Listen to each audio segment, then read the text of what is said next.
Imagina un arma tan poderosa que puede matar al instante con solo tocarla. Un dispositivo tan letal que sus propios portadores deben mantener una distancia específica o morir. Una tecnología tan avanzada que desafía todo lo que sabemos sobre las civilizaciones antiguas. Esta no es ciencia ficción. Esto es lo que realmente era el Arca de la Alianza. Por décadas, nos han enseñado que el Arca era simplemente un cofre religioso donde Dios habitaba entre su pueblo. Pero los textos antiguos revelan una realidad muy diferente. El Arca no era solo un símbolo espiritual, era el arma de guerra más sofisticada y letal que el mundo antiguo había conocido. Cuando los israelitas salieron de Egipto, no llevaban consigo solo esperanza y fe. Llevaban un dispositivo que podía generar campos electromagnéticos, producir descargas eléctricas mortales y crear ondas de choque que derribaban murallas enteras. Los efectos documentados del Arca no son milagros inexplicables, son evidencia de una tecnología que superaba por miles de años a cualquier otra conocida en esa época. Los registros históricos son claros y aterradores. Cada vez que el Arca entraba en combate, los enemigos de Israel no solo perdían batallas, eran literalmente aniquilados. No hablamos de derrotas militares convencionales. Hablamos de muerte instantánea, de soldados que caían fulminados sin que ningún israelita los tocara, de ejércitos enteros que huían en pánico absoluto al ver los efectos devastadores de esta tecnología. Pero aquí está lo más inquietante. Los propios israelitas temían al Arca tanto como sus enemigos. Las instrucciones para transportarla eran tan específicas y rígidas que cualquier desviación resultaba en muerte inmediata. Solo ciertas personas podían acercarse a cierta distancia, solo en momentos específicos, solo siguiendo protocolos exactos que parecen más un manual de seguridad para material radioactivo que instrucciones religiosas. El caso más documentado y perturbador es el de Usa. Este hombre vio que el Arca se tambalea durante el transporte y extendió su mano para estabilizarla. Su intención era proteger el objeto sagrado de caerse al suelo, pero en el momento que su piel hizo contacto con la superficie del Arca, murió instantáneamente. No hubo enfermedad, no hubo agonía, no hubo tiempo para arrepentirse. Fue muerte inmediata y total. ¿Qué tipo de objeto religioso mata a quien trata de protegerlo? ¿Qué clase de presencia divina necesita protocolos de seguridad tan estrictos que rivalizan con los procedimientos para manejar material nuclear? La respuesta es simple y aterradora: ninguna. Porque el Arca no era lo que pensábamos que era. Los materiales de construcción del Arca también revelan su verdadera naturaleza. Oro puro en el exterior e interior, madera de acacia en el centro. Esta combinación crea lo que los físicos modernos reconocen como un condensador eléctrico gigante. El oro es uno de los mejores conductores de electricidad conocidos. La madera de acacia, cuando se seca completamente, se convierte en un aislante perfecto. Esta no es casualidad. Esta es ingeniería avanzada. Las dimensiones del Arca tampoco son casuales. Cada medida, cada proporción, cada detalle de su construcción sigue principios que los científicos modernos reconocen como fundamentales para generar y almacenar energía eléctrica de alta intensidad. Los antiguos no construyeron un cofre religioso siguiendo inspiración divina. Construyeron un arma siguiendo especificaciones técnicas precisas. Para entender realmente qué era el Arca de la Alianza, debemos analizar los efectos que producía desde una perspectiva científica moderna. Cuando lo hacemos, los supuestos milagros se convierten en evidencia de una tecnología tan avanzada que todavía hoy nos cuesta comprender completamente cómo funcionaba. El Arca podía generar lo que los textos describen como fuego que consume. En términos modernos, estos son descargas eléctricas de alto voltaje. El oro que recubría toda su superficie no solo la hacía hermosa, la convertía en un conductor perfecto para generar arcos eléctricos letales. Cuando alguien se acercaba demasiado o la tocaba directamente, recibía una descarga eléctrica tan intensa que la muerte era instantánea. Los querubines en la parte superior no eran solo decoración religiosa, eran antenas. Su posición, con las alas extendidas tocándose en las puntas, creaba un campo electromagnético concentrado entre ellos. Este campo era tan poderoso que podía generar efectos visibles. Los textos hablan de luz brillante, de resplandor que salía de entre los querubines. Esto no es descripción poética, es documentación precisa de fenómenos electromagnéticos. La capacidad del arca para detener el flujo del río Jordán tampoco es un milagro inexplicable. Un campo electromagnético lo suficientemente poderoso puede afectar el comportamiento del agua, especialmente si contiene minerales disueltos que la hacen conductora. El efecto documentado en los textos antiguos es consistente con lo que esperaríamos de un generador electromagnético de alta intensidad operando cerca de un cuerpo de agua. Pero el efecto más devastador del arca era su capacidad para derribar estructuras sólidas. Las murallas de Jericó no cayeron por gritos y trompetas, cayeron por ondas de choque generadas por el arca. Un dispositivo que puede generar campos electromagnéticos intensos también puede producir vibraciones en frecuencias específicas. Si esas frecuencias coinciden con la frecuencia de resonancia de una estructura, pueden literalmente hacerla pedazos desde adentro. Los ingenieros modernos reconocen este principio. Es la razón por la cual los soldados rompen el paso cuando cruzan puentes. Es la misma tecnología que se usa hoy en equipos de demolición sónica. Pero hace 3000 años, esta capacidad habría parecido poder divino absoluto. La construcción interna del arca también revela sofisticación técnica extraordinaria. Las varas para transportarla no eran solo para comodidad, eran aislantes necesarios para proteger a los portadores de descargas eléctricas. El hecho de que estas varas nunca debían removerse no era tradición religiosa, era protocolo de seguridad. Remover las varas exponía a los portadores a electrocución mortal. Las vestimentas especiales de los sacerdotes que podían acercarse al arca también tenían función técnica. Los materiales específicos, los ornamentos de metal en posiciones precisas, todo esto creaba una especie de traje de protección electromagnética primitivo. Sin esta protección, ni siquiera los sacerdotes autorizados habrían sobrevivido la exposición cercana al arca. Los protocolos para encender y apagar el arca también están documentados en los textos antiguos. No se trata de rituales religiosos, sino de procedimientos técnicos para activar y desactivar un dispositivo de alta energía. Los sacrificios no eran ofrendas a Dios, eran formas de canalizar la energía del arca de manera controlada para evitar sobrecargas peligrosas. La evidencia más convincente de la naturaleza tecnológica del arca está en los efectos que producía a distancia. Podía causar enfermedades en poblaciones enteras, generar plagas que devastaban regiones completas, producir efectos que se extendían por kilómetros desde su ubicación. Ningún objeto religioso tiene capacidades así, pero un generador de radiación electromagnética de alta intensidad, sí. Los israelitas no solo tenían esta arma, la usaron durante 400 años y nunca perdieron una batalla cuando la llevaron al frente de combate. Todo cambió cuando 40,000 israelitas acamparon en las orillas del río Jordán. Era época de cosecha y el río estaba en su nivel más alto. Las aguas corrían como una avalancha furiosa. Del otro lado estaba la tierra prometida, pero parecía imposible cruzar.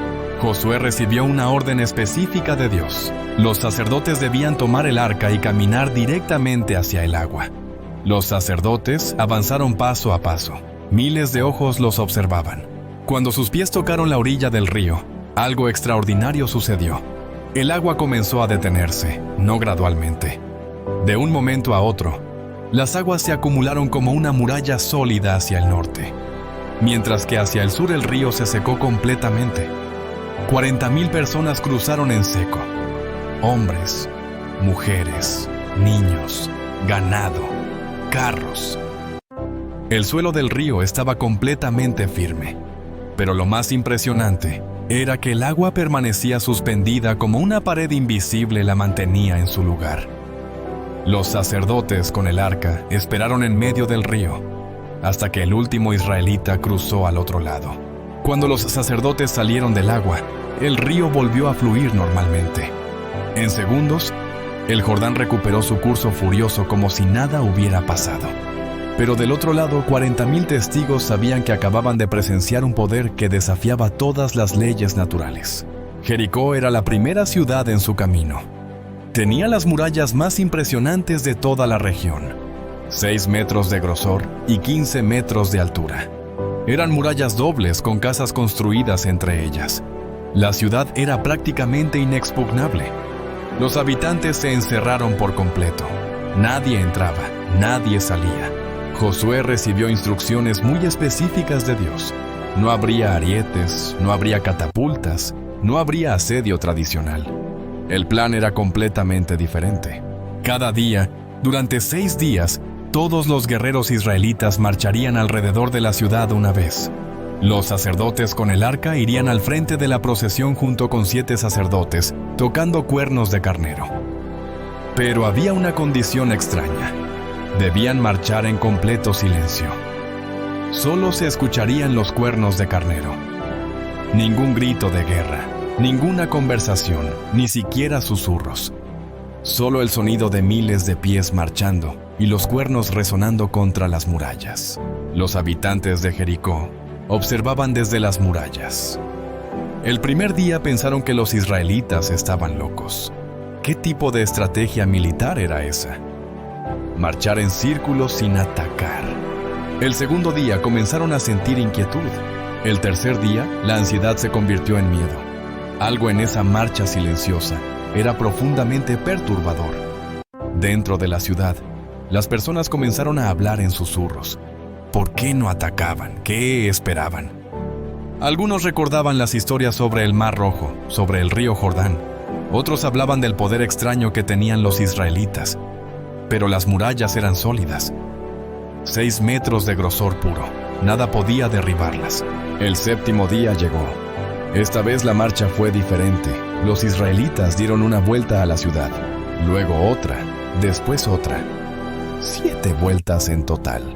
En la séptima vuelta, Josué gritó una orden que resonó por todo el campamento.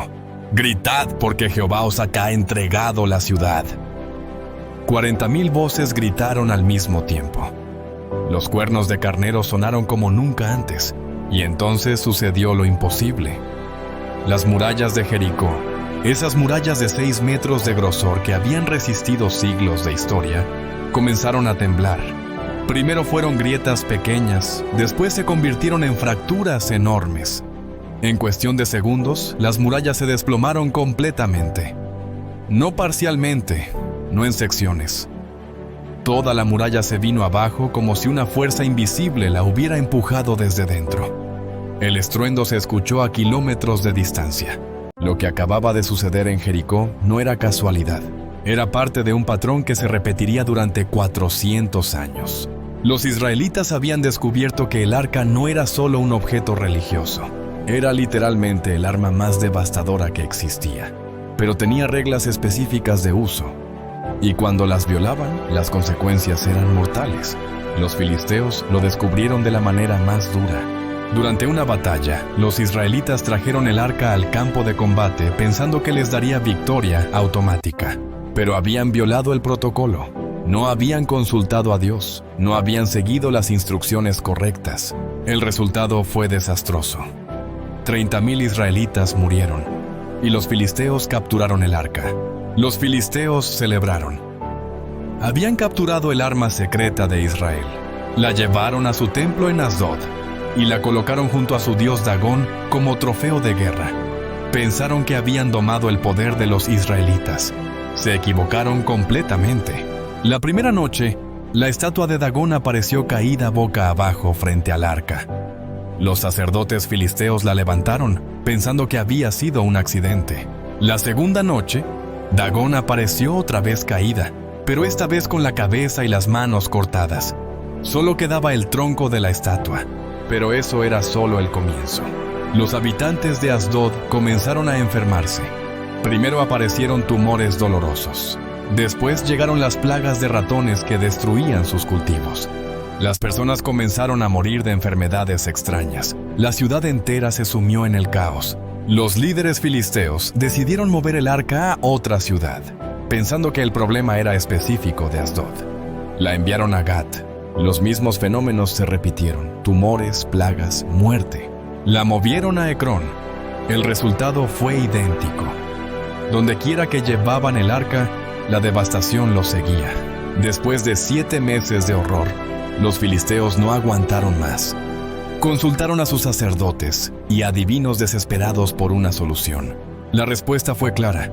Tenían que devolver el arca a Israel, pero no podían hacerlo con las manos vacías. Debían enviar una ofrenda por la culpa. Prepararon 5 ratones de oro y 5 tumores de oro, representando las 5 ciudades filisteas que habían sufrido las plagas. Pusieron el arca en un carro nuevo tirado por 2 vacas que acababan de tener crías. Era una prueba final. Si las vacas iban directamente hacia territorio israelita, abandonando a sus crías, sabrían que todo había sido causado por el poder del arca. Las vacas tomaron el camino directo a Israel sin desviarse ni una sola vez. Los líderes filisteos las siguieron a distancia hasta la frontera, confirmando que el poder del arca era real y mortal. Pero incluso los israelitas tuvieron que aprender a respetar ese poder. El patrón era claro: el arca tenía poder ilimitado, pero exigía respeto absoluto. Cuando se usaba correctamente, era invencible. Los asirios lo aprendieron cuando 185,000 de sus soldados murieron en una sola noche sin que ningún israelita levantara una espada. El ángel del Señor pasó por su campamento, y al amanecer todo su ejército estaba muerto. Los reyes enemigos llegaron a conocer este patrón. Cuando escuchaban que Israel venía con el arca, algunos ejércitos simplemente huían sin pelear. Sabían que enfrentar esa arma era una sentencia de muerte automática. Otros trataron de luchar y fueron aniquilados de formas que desafiaban toda explicación militar. El arca podía invocar fuego del cielo, causar terremotos, enviar plagas mortales y crear confusión tan grande que los enemigos se mataban entre ellos mismos. No era solo un símbolo religioso, era tecnología divina de guerra que superaba cualquier arma conocida. Cuando seguían las instrucciones al pie de la letra, eran invencibles. Si te gustó conocer estos secretos increíbles de la historia, suscríbete al canal para recibir más información fascinante como esta. Hay muchos misterios bíblicos y históricos esperándote.